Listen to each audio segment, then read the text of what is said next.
Aujourd'hui, je vous amène en Amérique du Sud pour vous parler de l'un des plus grands criminels que le monde ait connu. Pablo Escobar était l'un des criminels les plus célèbres et les plus puissants de l'histoire contemporaine du crime. Né en 1949 à Rio Negro, Colombie, il est devenu le chef du cartel de Medellín, l'un des plus grands cartels de drogue du monde. Pendant ces années de la fin des années 1970 et du début des années 1990, Escobar a amassé une fortune incroyable en fabriquant, expédiant et vendant de la cocaïne dans le monde entier. Cependant, sa puissance et ses actions brutales ont attiré l'attention du monde entier, ce qui a conduit à une longue campagne pour le mettre hors d'état de nuire. Escobar a commencé sa carrière dans le crime en volant des voitures dans les rues de Medellín. Cependant, il a rapidement compris que le trafic de drogue était beaucoup plus rentable. Au début des années 1970, il a commencé à travailler pour le trafiquant de drogue colombien Alvaro Prieto, qui était lié au cartel de Medellín. Grâce à Prieto, Escobar a appris à fabriquer de la cocaïne et à la transporter aux États-Unis en utilisant des vols commerciaux. Au fil du temps, Escobar a pris de l'ampleur et est devenu un membre important du cartel. En 1976, il a participé à l'enlèvement du frère du président colombien, ce qui a soulevé les soupçons du gouvernement colombien. Cependant, les charges ont été abandonnées et Escobar a continué à construire son empire de la drogue. Au fil des années, Escobar a été impliqué dans un certain nombre de violences brutales. En 1985, il a organisé l'attentat à la bombe contre un vol d'Avianca, faisant 107 morts, pour assassiner un juge qui faisait partie de la campagne gouvernementale contre le trafic de drogue.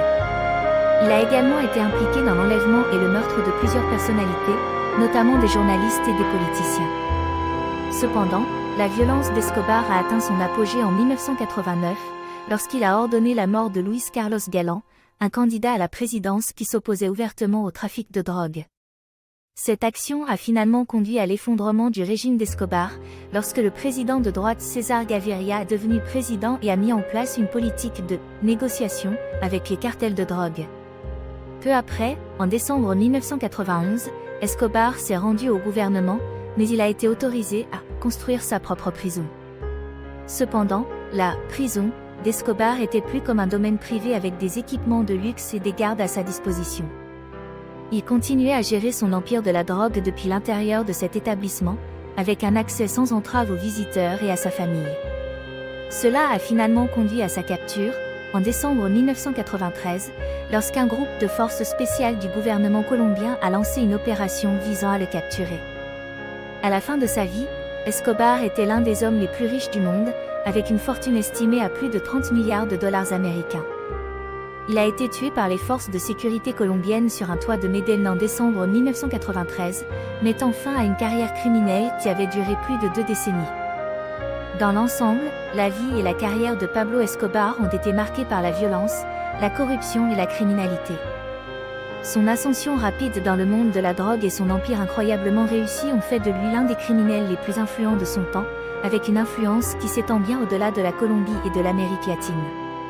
Cependant, cela a finalement conduit à sa chute, car sa puissance et ses actions violentes ont attiré l'attention du monde entier et ont suscité une réponse internationale pour le mettre hors d'état de nuire. Nous sommes arrivés à la fin de cette vidéo. N'hésite pas à lâcher un gros pouce bleu, à t'abonner et à partager si le contenu t'a plu. Laisse un commentaire en passant, je n'hésiterai pas à te répondre. Prends bien soin de toi et on se voit à la prochaine pour d'autres vidéos.